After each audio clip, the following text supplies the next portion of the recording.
Troops, here we are, we're live. Again, that means one thing, an Eagle podcast. And an Eagle podcast always comes with one other thing, and that's another top guest. Tonight I'm going to be joined by the show's first ever pro fitness model, online coach, adventurer, Chris Robinson. Chris, how are you doing, mate? I'm excellent, thank you. How are you? I'm very good. Chris, the magic of social media brought us together. Yes, it did. I believe through hashtags. Yes. I'm always interested to see who's sort of floating around in the world of social media. And when I checked on your page, I was like, yeah, this guy's got some serious pull. What is a pro fitness model for those of us who don't know? So there's a lot of confusion when it comes to this. A fitness model to a bodybuilder is a lot about the size. So bodybuilders are big, huge guys now. To the majority of people, it's quite unattainable. Whereas a fitness model is the average guy, which has got a bit more of an attainable physique. So it's still stopping up the level to stepping on stage. So you've still got the lean and muscular, but it's not as big. So it's just a case of it's that look of front cover magazine, but not too big. I mean, there's magazines like Flex with big guys on it, but it's more sort of the men's health kind of look. And the pro comes from competing at shows and placing in them shows. If you place in them, then you become a pro. So you kind of you compete with the amateurs. Yeah. So not every show, most shows have got like an amateur and pro division. So you compete. If you're good enough, say top 3, you'll get your pro status. Wow. And the more guys get it, then you'll compete again, maybe, a year down the line, 2 years down the line. But they'll all be pros. So all them guys you compete with will have either won or placed top 3 in a show. So the standard's higher. For the last few years, it's evolved massively. So let's talk about everyone wants the perfect body, but genetics, lifestyle, training, diet all play a big part. For you to get where you are, have you always been in good shape and had good genetics, or have you been blessed in some areas and other places it's just down to sheer dedication? Genetics do play a part. Some people overemphasize on genetics. It is a big part of it. If you're blessed with them, you've dipped in. There's things like my calves. I hardly train calves, and I've got massive calves. It just runs in my family. My dad's got big calves, and he doesn't train. It might to do with all the cycling and walking I've done, maybe. But things like that, I've just been lucky. Other areas, I've had to work my ass off. Right. I mean, I joined the Navy when I was 19, and I was very cardio orientated, a lot of running and stuff like that. Didn't really touch the weight, so I was about 9 stone, and then I kind of fell into the Navy's culture of eating, drinking, boozing, and I went from about 9 stone to about 15 stone in my first 2 years. Wow. So I got really out of shape, and it was when I failed my fitness test, a little light bulb went off, and I thought, I'm never going to be this unfit again. And that's when I basically started my training. So I must have been about 22, 23. Still kind of a lot of cardio stuff, but kind of throwing the weights around, not really knowing what I'm doing. That's 15 years ago now. So once I figured out that weights were the way ahead, it's been consistency over 15 years. And that's what gets the physique that I have now. It's not just a quick fix in 8 weeks. There's no 12-week transformation from being out of shape and then into massive shape really quickly. Transformation wise, your body isn't going to change that much. You can change it a lot. But the transformation a lot of times is with your mindset. So that at 12 weeks, you could set yourself up nicely to change your mindset. You'll change your body, but then the idea is you change your mindset that much that will help you then. Moving forward. So a lot of it's mindset and knowing what you're doing. So when you're in competition mode or you're getting ready to go in competition, what do you normally walk around at to what you sort of compete? Do you have to sort of lose a little bit, or do you walk around at the same weight you compete at? No, it's impossible to stay that lean. Right. I mean, some people do, but they might not have much of a life. I enjoy food. So even when I'm off season, it's kind of off season bulking. I'll still monitor what I'm eating, but I'll enjoy what I want to eat. I'll drink. I'll do what I want. So off season, I kind of sit around 185. Right. And when I lean down, I think the leanest I've ever been is 157. Oh wow, that's a good. Yeah.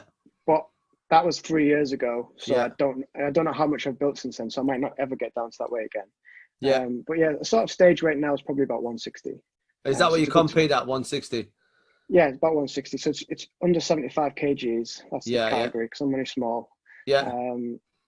But then some of the guys now they're quite stocky lads, so they're packing on the muscle. So there's Right. different classes to go in. So I compete at under 75s. Wow. So yeah, so And sort of, there's a lot of science now, isn't there, and a lot of sort of apps and tricks that people are using now. Are you using MyFitnessPal, or have you got something, another sort no, of yeah, way of I tracking? use MyFitnessPal. It's kind of standard for me now. I use it every day, so I kind of track without thinking about it. Yeah. When I'm in comp prep full on mode, sort of the last sort of 12 weeks, I eat the same every day anyway, so I don't necessarily need to track it, but I still do. But I kind of know what I'm taking in every day anyway. So And what are you sort of consuming when you're in training mode? It'll just taper down from about 16 weeks out. So I'll start about 2,400 and maybe knock 50 calories off each week. So it's quite controlled. Yeah. At the minute, I'm 8 weeks out from a show and I'm down to 2,200. Oh, it's still not bad, is it? So yeah, it's manageable. 4 weeks out, it all depends on how you're progressing. If I'm on target, I might not even need to drop that much because I'm actually losing quite steady. If I kind of start to struggle, I might drop down to 2,000, 1,900. Wow. It all depends. There's no set sort of routine. Every single show I've done, I've did a different method or did something different, or my body hasn't reacted the same. Yeah. And how often do you train? Like, are you training once a day, twice a day? I walk the dog twice a day, once at a minimum, twice most. So that's my cardio done. Yeah. So I get the steps up. So there's an extra 500 calories, and then I train 5 times a week. I usually go for 2 rest days. At the minute, I've dropped down to 4 training days. I've got like 2 active rest days, which are walk the dog, and I'll do another little bit of cardio. It's just to give my body a bit of more time to rest, because I'm on lower calories. Yeah. You need that rest time. So. And what sort of H2O? What sort of water consumption are you knocking in? Do you have to reduce that as well, or? No, you increase it. So at the minute, I'm on about 4 liters. Like I say, everyone's different, but the way I do it, I kind of taper it up towards what's called peak week, is when the magic's supposed to happen, which is kind of a bit nonsense. I'll go up to about 10 liters. Wow. And then there's different techniques like dropping water and stuff like that. Bodybuilders do it.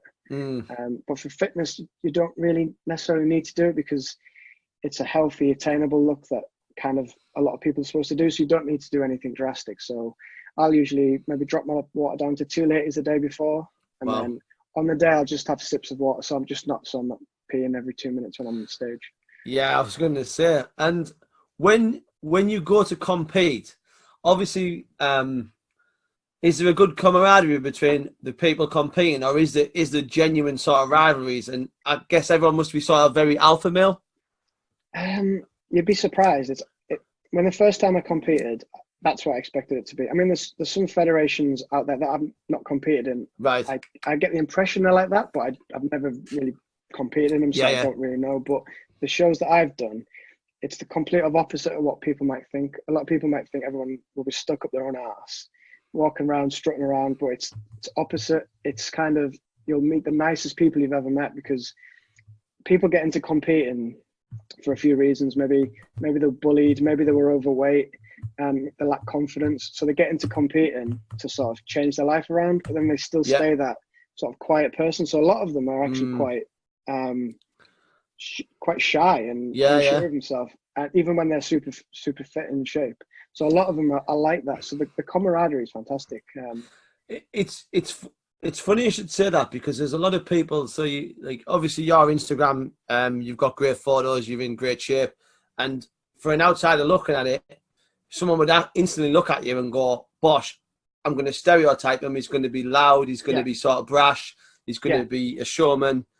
and already after we've been speaking for 10 minutes, of what I thought you were going to be like, is very different. You know what I mean? And I think a lot of people, obviously, there is that person, but there is still people like that. But you know, it's why you shouldn't take people on face value, and you should give them time to sort of have a conversation. So when you're on stage, or when you're leading to go on stage, do you still get nervous, or are you super confident to walk on there and do what you got to do? The first time I did it, I was a bit nervous, but then I got there up there and enjoyed it, and the kind of nerves went.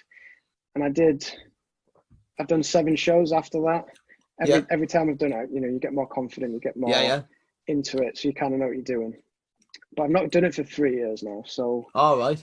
I might be a bit rusty. The nerves might come back, but it's kind of it's the fight or flight. You either get on stage, get on stage and you instantly love it and you become addicted to it, or you'll shit your pants and you never want to do it again. So it's one or the other. What's the audience like? Who is the audience for this? Like, who's coming to watch the shows? I'm interested in that. So a lot of it's the competitors' families. Oh, right, okay. But there's some people around that, you know, they just might think, I've never been to a fitness show before. We'll go to a fitness show, and they're kind of the same. They'll stereotype the show into thinking and think that it's something different. When they get there, a lot of them are quite surprised, because it's not bodybuilding, so it's not. It's a bit more. How do you describe? It's a bit like bodybuilding crossed with, like, for the females, like Victoria's Secret. Right. Okay. So it's a bit more relaxed like that, but then it's still got the fitness element. So it's kind of like that. So it's, people expect big, massive dudes just standing up posing, but it's a bit more entertaining and it's a bit more flamboyant. Do you? Flamboyancy, because you've got to try and get your personality out as well, haven't you? It's all well and good being in good shape, but if you're on a beach, a normal beach, and you're in good shape, you'd probably be like that top 2% of the beach in good shape. So that would be enough to make you stand out. But when you're on a beach full of people who are in equally as good shape as you, then how do you stand out from that? Well, the difference between a bodybuilding show and a fitness show, bodybuilding, you're just totally judged on physique. So it's all about proportions and physique. It doesn't matter what you look like, doesn't matter what your hair's like, nothing like that matters. With fitness shows, you're judged on, obviously, your physique. And it's split into like 40% physique, 20% of your stage presence, confidence, and posing. Oh, really? And then 20% of your appearance. So it's broken down into little categories, so they mark you on each individual thing. So you could have the best physique on stage, but you could be stiff as a board and can't pose. So you lose a lot of marks, whereas the next guy might not be as lean. Maybe it doesn't look good, but he owned the stage. You know, his posing was perfect. He had confidence, and it's all about marketability. So if you could see yourself, or the judges could see you on the front cover of a magazine, then you've suited it. So, you know, if you're not blessed in the looks department, then you're going to kind of lose a few marks, which is, it's harsh, but then that's the way it is. That's the way it is. Yeah. So, you know, there's been sort of, I don't know if there's like I read a lot of things about people sort of trying to close things down. Like, there was a thing not so long ago in London when the mayor banned like MyProtein from having like fitness models on the side of buses and stuff. And I think it's weird because end of the day, good looking people sell stuff. Do you know what I mean? And that's the way of the world, and and that won't ever change. No, never, no. And there always seems to be this like pushback now for people who, I always say, it's the unaccountable people. They try to hide themselves in a bubble and say, I can't get here. And then there's a thousand reasons why. Instead, there's only one reason why, and it's, I don't really want to put the effort in to do it. And that's it. That's only ever the reason. And it's almost now like, but it's you know, you probably get it. It's easy for you because you've always been in good shape, or you've always this, or you've always that, and I can't because of like insert reasons. And it'll bring us on to something else that you do, your online coaching. I take it you talk us through that. Do you PT people one-to-one, or is it purely online? It's purely online now. I used to do one-to-one, but with my wife being in the Air Force, we've moved around about 3 or 4 times the last few years, and I kind of build my client base up, and then we'll move again. So I was getting a bit tired of building up the client base and then moving on and building my reputation. So we just decided to move it all back online, all online. And I kind of coach 2 different types of people. So one, I coach people for fitness shows. So they'll come to me, right, and we'll build them up. Some people 12 weeks out from a show, and it's just a case of leaning them down. Other people come a year and a half before the show, and we build them up, then lean them down into a show. And then the other half, I work with the general population, trying to change their mindset towards food and all the stuff that's going around, like skinny coffee and boom bod, and just trying to educate them people that it's not that difficult. It's it's a case of eating healthy, but what you kind of enjoy, because at the end of the day, it's calories in, to be calories out. Yeah. And you could eat pizza every day if you wanted to, and still lose weight as long as you're within your calories. Obviously that's not totally healthy, because pizza hasn't got much nutrition, but you can do that. So it's kind of it's balancing your life out. So I try not to say like you can't go out on a Friday night with your mates and enjoy a few beers and a pizza, because people are social. People want to go out and do stuff. As soon as I say to someone you can't do that, they'll fall off. They'll fail. But if I say you can put that into your diet and don't worry about it, still go out and enjoy yourself the rest of the week, hit your targets, hit your calories, hit your training, and they achieve over the long term more than someone who's restricted with something. Yeah, it's you bang on, and there's a lot of people at the moment. There's 2 that stand out for me. There's a guy called Richie Howie. I don't know if you've heard of him. Team RH Fitness. He's from Sunderland, and then there's James Smith. Those 2 are sort of big on.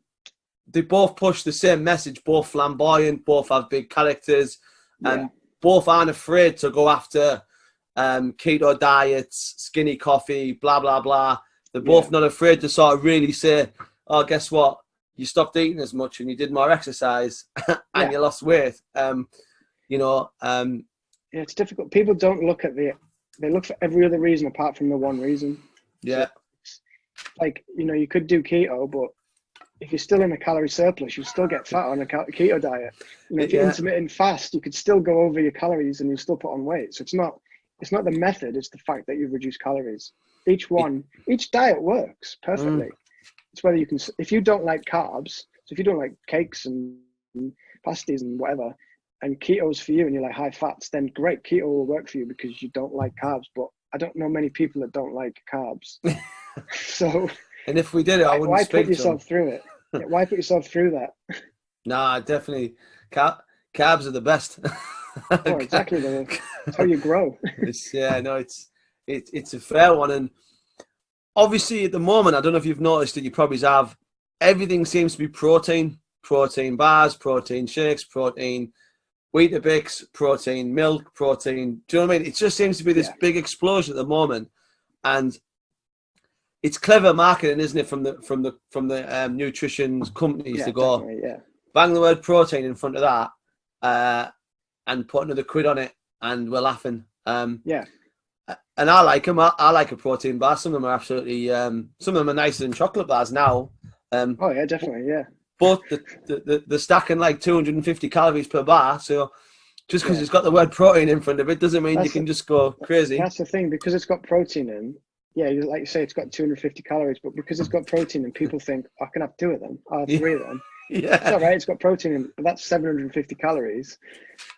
You could have 3 decent sized meals for that. Yeah, it's a good meal. So you've got when people come for you for online coaching, the general public, what is the standard go-to? What they say to you, is it, I want to lose weight? Is that always like the main one? Yeah, 9 times out of 10, it's they want to lose weight. The 10% that want to sort of put some size on is usually the competitive side of it. So they might be a bit smaller and they want to compete, but they want to put some size on before. But the majority of the time is people want to lose weight and they're just lost because there's so much good information, but there's so much crap information, and they tend to follow a lot of the crap stuff because it's 8 weeks or 6 weeks or 12 weeks. Whereas, sustainability and consistency over more time is how you get the results. Yeah. And I'll admit it, and I've said it to people before on the podcast. I quite enjoy Love Island. I quite enjoy it. I think it's a bit of a light entertainment, bit of fun. It's just blind date, but a little bit more ramped up. But Yeah. you know, those people go in there, all good looking, all in good shape. But you watch that 12-week period of them in that house, just being in that house, and everyone sort of, do you know what I mean? If they've been in from the start to the 12 weeks, they all sort of put a bit of timber on.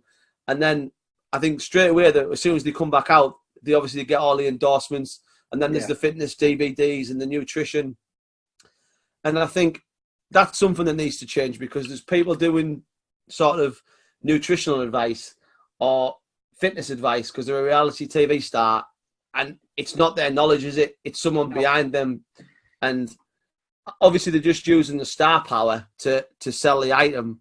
But I think people are getting I've heard people say, I'm following the Davina McCall fitness program, or I'm following someone from Geordie Shore fitness program, and I'm like, I would find a proper legitimate personal trainer and a nutritionist and say, is this actually good for me? Yeah, I think that's the thing with, I mean, the guys off Love Island and stuff, like you can't knock, they're trying to make money for themselves. Yeah, good on them. But that's the hustle. Some of the stuff that they do promote is dangerous, and that's why I follow James Smith a lot, because he tries to call them out. Yeah. Because they prescribe stuff, and it's like when they do their before and after pictures, which is clearly 10 minutes after. Yeah. It's just false and it's fake, and it's not good for people. They'll just have this sort of false view on how you achieve things, where I think the biggest thing with social media is, you could be the best personal trainer in the world and have 500 followers. Not many people listen to you. You could have 500,000 followers because you're on one of these shows, and people will take everything you say by word value. So that's the problem. So I think, James Smith is he makes me laugh. He's a sort of very flamboyant guy, and he's not afraid to go after people. But you're right in what you say, and I see it all the time on sort of social media. People selling dietary pills, people selling. I mean, this whole idea of skinny coffee for me is just like mental. I don't know what skinny coffee could. Well, you drink it before bed, don't you? Because coffee before bed helps lose weight. Because being awake all night causes your body to. Well, you burn more calories, don't you? Because you're awake. Because you're not sleeping, so your body's going into shutdown. But no, it's crazy. You talked about I'm ex-army, and you talked about being in the Navy, and some people think, some of my most unfittest times in my life was actually serving in the army, and obviously it must have been the same for you. Where did you serve, and were you on ship or submariner or? No, I was on ship. So joined 2001. Went straight into the fleet. So I did HMS Northumberland, HMS Norfolk. Did a couple of Gulf trips, Mediterranean trips. Nice. I was 19, 20, living life. It was kind of like Club 1830. So we pulled into a port, went out drinking, and it was. It was living the life, and I piled weight on, and from being a fit youngster, I went to quite overweight, and hence that's how I got into fitness. Yeah. And then my attitude just started changing over the years, and but then I got an injury, so I had it was on and off for sort of 3 or 4 years. Yeah. I had a hernia, then I didn't have a hernia, and then I had 2 hernias, and I didn't have 2 hernias. Then I had a partial hernia, and that's when they decided to operate on me. They said I didn't particularly need it. And so we'll operate just in case it, totally comes out and protrudes and causes problems. Yeah. So they operated on it in about 2007, 2008, and they kind of messed the whole thing up. They kind of sewed the mesh into all my nerves. So I lost the feeling in my lower abs. And I was how do I explain it? It was kind of like getting stabbed with a hot knife. Yeah. So every 2-3 months, something would go, and it was basically like the mesh ripping, and they didn't know why it was doing it. So for about 2 years, I was having physio and injections and all sorts. In that time, I was kind of downgraded, so I kind of started putting a lot of weight on. I wasn't really keeping active. And I got upgraded, and I got detached from the Navy and got sent to 4-3 Commando up in South Lane. Right. So cool. I did fleet protection for a few years, and that's when I really got into the physical side of training and fitness and lifting weights, and that's when my kind of life kind of started changing around. And I started appreciating, building it from the core in. Yeah. But I was getting fitter, but I was still getting problems. And then I went for a medical board, expecting them to say, because I think I've been downgraded for sort of 2 years. Went to the board thinking they're going to give me another year of injections of physio or whatever. So I'm still getting fitter. And the day I went from the board, literally they said, we're discharging you. Oh, wow. So there was medical discharge, and everything just kind of fell apart. And I was just like, the words that stick in my head was, you are unfit for service. Wow. And at that time, I wasn't the shape that I'm in now. Yeah, yeah. But I was still muscular, I was still lean, I was still fit. When I looked at other guys in the Navy that were sort of twice my size, couldn't run miles to save their life, but they called me unfit. Yeah. So I was discharged, and then that was the only kind of thing I could see myself doing was personal training and physical stuff, because I enjoyed it. So I thought I may as well do that myself and try to help others. And it kind of just snowballed from that really to where I am now. When you left, did you get a resettlement package, or was it clear in your mind what you wanted to do? And how did you feel like aftercare was? I've had a lot of ex-service people on here, and for me, the MOD needs to be held accountable, because I feel like, especially in the time period that you're talking of, and it's the same time period for me, there was a lot of people who were just told, thanks a lot, all the best, out the door, especially after the Afghans finished. It was kind of like that. It was, I was expecting another year, at least, just to give me, and it was, we're discharging you, handshake. Yeah. Go down, go to this room, get all your stuff. They'll talk to you. So I went to that, and then I went on leave for 2 weeks. Then I went up to Faslane to get my stuff. They signed a few bits of paper, and nobody said anything to me like, "Thanks for service, thanks, like nothing." Nothing. Yeah. So I just kind of left that day thinking, what just happened? Like, I mean, I got a medical pension, and I got a payout, which was okay. Yeah. But then I was supposed to get compensation. And I don't know how accurate it is, but it was supposed to be something like half of what I would earn for the remainder of my career. Yeah. So however much that worked out. And when it came through, it was basically a month's wage. Wow. And when I looked at it, they kind of looked at a table and said, right, this is where you fall on this table for your injury. So this is your compensation.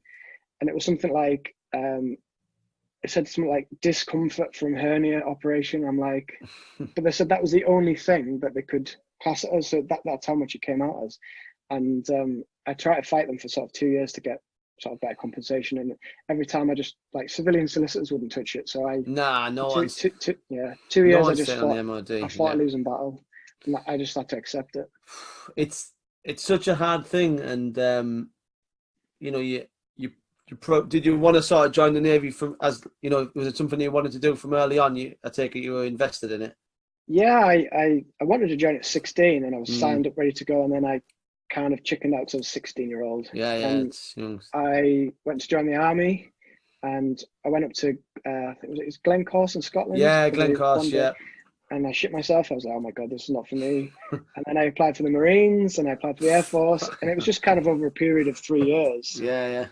While I was doing an apprenticeship, and then I just basically wanted to get out of Teesside. Yeah. I wanted to travel the world. And I mean, I don't blame you there. Yeah. At 19, I just thought, I'm doing it. I've got to do it now. And it's the best thing I've ever did. But then getting that discharge then helped me become who I am now. Like, I mean, I might have still been in now, and I don't know what my life would be like, but everything's character building. Every knock, every win, every single thing just builds another chink of armor where you think, well, I've been bulldozed there. However, I can either stay down, and it's a bit cliche, but you can't be a champion unless you lose a few rounds. So exactly. Yeah. And that was one for you to get back up. And I've heard that story a lot from people, and sort of even my own way out of the forces, and then sort of struggling to adapt to civilian life. Did you adapt okay, or was there sort of, was there any sort of like moments of madness once you left?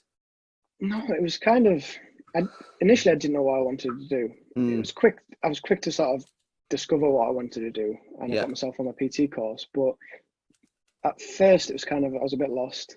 I can't say I enjoyed the Navy, but I didn't enjoy the Navy. It got to a point where going away a lot, I wanted to just kind of settle down, and I met my wife now. Yeah. And if I'd have stayed in, moved together, she's in the Air Force, and I might have been moved back down to Plymouth, so it might not have worked out for us, but it did. So, but her being by my side, like encouraging me, pushed me a lot. You know, I did my PT course, I set up my business, but I think it was the motivation. Two things really. One, seeing a lot of guys leaving and struggling, but then going back in. Obviously, I didn't have the choice to go back in, so I had to make it work. So that kind of drove me on. And then I think, like I said, the words that them saying you're unfit for service, it was kind of in the back of my mind thinking, I want to get in the best shape of my life. And make them eat the words. Not that they know that. That I got in the shape of my life, but for me, it was like I need to prove to myself that I am in shape, and that's what's kind of drove me on since then, really. No, it's powerful, that, mate. That is. It's always that. There's always that moment, isn't it? Do you know what I mean? There's always that turning point, and I think everyone has it. Where there's like, for you, obviously, you're not fit for service, and now it's like, you know, if you ever was to bump into anyone ever again, they'd be like, "Oh, what are you doing now?" You'd be like, "Bosh, I'm down Shred City, mate, every week. What about yourself?" All right, okay, no. So away from sort of gyms and personal training, how do you relax? What other stuff do you do away from all of this? I walk my dog a lot. So what's our dog? Again, he's a Shar-Pei cross with a Ridgeback. Wow. So he's a good looking little thing. Yeah. So, you know, he keeps me on my toes. It's just really spending time with the wife, because the fitness stuff consumes a lot of your time. Yeah. Especially on prep, you have to kind of become a bit selfish. Yeah. So from when I started back in 2014, I did sort of 7 shows in a 2-year period, and I was basically on prep for 2 years, which then kind of led me to a bit of a bad relationship with training. So I was chasing the dream of this first place, thinking, I'm going to be the next blooming Ryan Terry and Arnold Schwarzenegger or something. Once I win that show, I'll be rich, I'll be whatever. And then when I won the show, my life didn't really change, so I kind of fell out of love with training a bit, and had a bit of a bad relationship with food, so put a bit of weight on. But it was nice that I kind of got back to a bit of normality in life, and just over the time I started getting that love back for training. But from that, I've kind of learned to balance it now, and I know that if my head's not in a prep for a show, I'll just back off it, and I won't go through it. And I've did it twice. Once I was about 8 weeks, probably about the same period now, and my head just wasn't in it. I was kind of still getting takeaways, and so I thought, you know, I'm just going to pull out of it because my head's not in the game. I'm not in the game, yeah. And then the next one I got injured, so I pulled out again. But this one's been fine. But it's just balancing life now, and that's more important to me than, you know, I go into a show to win it. Yeah. Well, I've got my family and I've got my wife, and I need to spend time with them, and I've got the business to run. So it's just about balance, really, still. Oh. Are we all right? Yeah, we're all right. It just dropped out there for a little bit. It's the world we live in. You know, you can't have everything, can you? Sometimes it drops out. No, it's all right now. It's come back on. Yeah, I mean that's a fair play. Obviously, you've got a good social media following. How do you get on with social media? Do you like it? Do you spend too much time on it? Do you get haters? How do you deal with it? Yeah, it's kind of love-hate. You get sucked into it a lot, so that's something that I'm trying to not letting it dominate my life. You know, going back to, I was thinking I was going to be something famous, winning these shows, and it was a lot of chasing something. Whereas now it's more, I want to give stuff back to people. So I've kind of changed the way I do stuff. It's more focused on my business. Yeah. A bit about me, because people still like to know what you get up to and how you do things. But now it's trying to give as much value as possible. You get haters all the time. I get messages every day. You know, going back to the people will look at you and think, that's not achievable unless you've cheated somehow. So they'll accuse you of cheating, like steroids and whatever. But it's just because they can't see themselves doing it, so they must think there's something else that you've done to get there.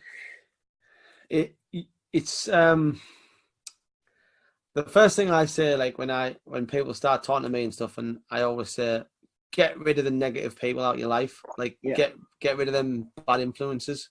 Get rid of the people who don't want you to change because they don't want to change, and get rid of them. And I feel like with social media, there's a lot of that going on. Do you know what I mean? There's a lot of people who watch you, but they'll never comment on anything. They'll never like anything, but they're always watching, because what they're waiting for is they're waiting for you to fail so they can just dive straight in and bosh. And I always say to people, I'll put something out there, or I'll spell something wrongly, and I'll wait and see who's going to be the first person to say, you spelled that wrong. And it's like, you've just proved everything I knew you are, because you never ever comment ever on other stuff. But the moment you see this, you think, I've got him, there's a chink in the armor here, bosh. And it's like, oh yeah, no, thanks very much. And it just sort of reconfirms it. And that's how I sort of do it. But it must be thinking for you, obviously. Yeah, I used to take it quite to heart, like if someone did something like that, you know. We're only human, something as small as like grammar, up to accusing me of cheating or something. But now I kind of just think, I just feel sorry for them, because if they've had to take that few minutes of their time to pick up on something that I've done, then it's more on them. There must be something wrong with them. They must be unhappy with their life somewhere for them to actually have to pick up, like, who picks up on grammar or spelling? It's just... Well, yeah, this is it. And sometimes I get people who'll sort of say to me, "Oh, yeah, you think you're proper fit, don't you?" I'm like, just name the hill. Just name the hill. Just you want to be on what hill, and we'll go and we'll do hill reps and we'll see who can go all day long. And it's just it's funny to me that people do. They go on, but you're right, it is a knock on them, and we have to sort of get away from feeding the fish as that and going on from there. You just ignore it. I mean, they'll put a comment, and I'll reply to every comment because it's more engagement for my page.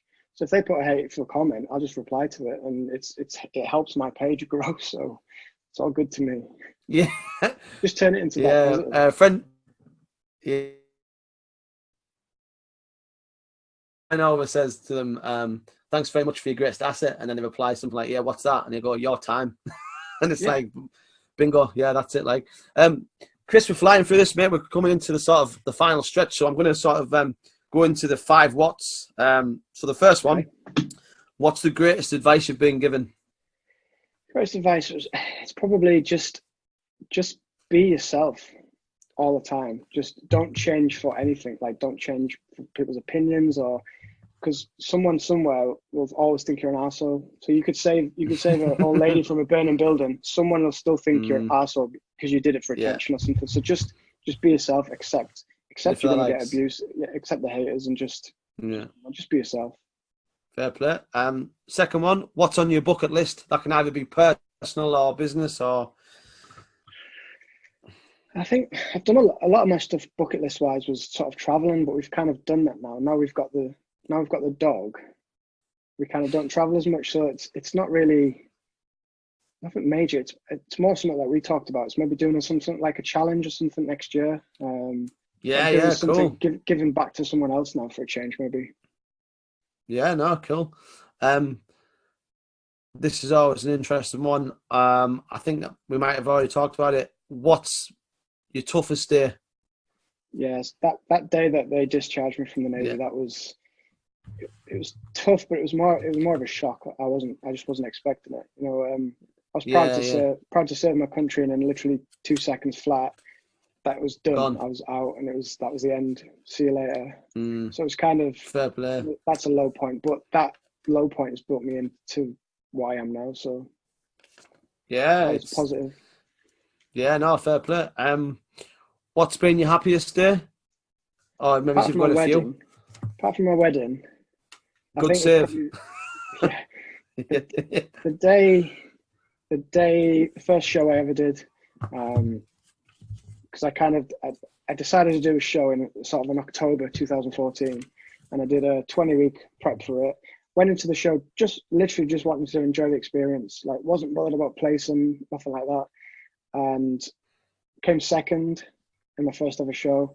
Got that pro card, and that's when it kind of opened my world up to fitness, and I knew that that's the kind of route I wanted to follow. And from being an athlete myself, I thought I want to help people do this as well. So getting that pro card, realizing that I did have potential, and I wasn't that unfit for service guy because I'd just literally come second place in the World Championships of a fitness show. It kind of proved that I can, if I want something, I can go for it and I'll get it. Yeah, it's a huge achievement. Last one. What's next, either for the business or personal? So, business-wise, we're just continuing to grow. So me and my wife got a lot of ideas. So we're just building on that now. Got a lot of things planned for the latter part of the year and early next year. Right. So that's sort of business-wise. Personal-wise, I've obviously got the World Championships in 8 weeks, which is a competition called Pure Elite. So I've competed with them 3 times. So they're one of the biggest federations out there. So it's the World Championships down in Kent. So it's aiming for that. It's kind of a comeback for me because I've not competed for 3 years. I had a few injuries. So that's kind of the next step. And then after that, I'm kind of going to go back to basics and build myself again from the core up. Because I keep picking up injuries. I'm getting older. I'm knocking on 38 now, so niggles with stuff. So I kind of want to go back and build from the core, get back to basics, and change my training up a bit, and kind of do a bit more swimming and running, and be a bit more of an athlete rather than just a kind of kind of training sort of body parts. Where I want to be a bit more functional now. So I want to sort of improve my health over the next year. Is that for long? Is that for? Would you say that's for? Later in life, obviously improving your quality of life later in life when you hit your sort of 40s, 50s, 60s, you've got better range of motion. There's a lot of people say that. I want to be nice and fit and healthy when I have kids and to run around with them. So I think now is the perfect time to sort of flip my philosophy on fitness and focus more on my health. Next year, I think I'm going to do one more show next year, and I think that'll be it. So one more show, change my health, and move forward. Awesome. Chris, tell the people where can they find you on social media, websites, and anything you've got coming up else. So I'm mainly on Instagram at Chris Robinson Fitness. Website is therobinsonsfitness.com. So that's got all our training packages and stuff on. But anyone can just email me with questions. I've got a couple of free things on my website where I can help you out with sort of calorie, macronutrients, and recipe books and things like that. Awesome. 99% of the time, I'm on Instagram. I live on Instagram. Brilliant. Yeah, fair play. Ladies and gentlemen, that's been Chris Robinson. Been a pleasure to have him on. It's been a big insight into sort of the pro fitness world, and just goes to show that everyone's got a story. Not everyone started out at the top, or perfect genetics and all the rest of it. And Chris was told that he's not fit for service, and he's proved the world and the doubt was wrong. And now he's out there smashing it. And it just goes to show you that there's, from every knock, you can rise from it, and you can build, and you can push on with success. Chris, thanks very much for coming on the show, mate. Thank you very much for your time. Thank you for having me. It's been an absolute honour. Thank you. Yeah, brilliant. Coming up next on the Eagle podcast, we've got some more amazing guests. I'm still trying to track down the very elusive Alfie Usher from Fill My Boots, but I do promise to get him on the show. Very interesting guy. Look forward to the next Eagle podcast. Chris, thank you. Goodbye. Thank you. Cheers, mate. Cheers. Bye.